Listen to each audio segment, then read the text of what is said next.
उसमें था कि एक टारगेट था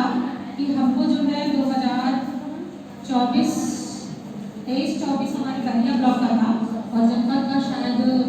और मुझे थोड़ा क्लियर नहीं है, तो वहाँ तक हमें अपने ब्लॉक को या अपने जनपद को निपुण बनाना था। उसके लिए कुछ हमको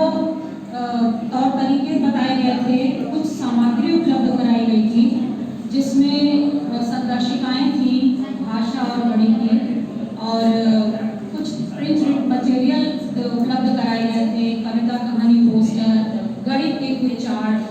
और इस तरीके की सामग्री और संदर्शिकाएँ, कुछ वर्कबुक्स दी गई थी। और उनसे हमें कहा गया था, पहले साल में ये कहा गया था कि 22 सप्ताह की एक कार्य योजना दी गई थी और कहा गया था कि इसका पालन करते हुए, इसके अनुसार चलते हुए हम अपने लक्ष्य की ओर कुछ हद तक बढ़ेंगे। उसके बाद जब अगला सत्र आया 2023 का, शायद मैं गलत ना हो तो उसमें जो है फिर आई संदर्शिकाएँ बदली और उसमें आई 25 सप्ताह की कार्य योजना, जिसमें ये कहा गया कि आप इसका जो है इसका अनुपालन इसको इसके हिसाब से पढ़ा करके आप अपने बच्चों को जो है अपनी कक्षा को निपुण बनाएंगे।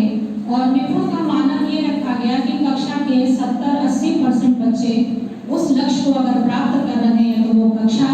और इसी हिसाब से वो विद्यालय और वो ब्लॉक निपुण हो जाएगा। तो अभी जो है हमारे जनपद के कुछ ब्लॉकों ने अपने लक्ष्य को प्राप्त कर लिया है और शेष अभी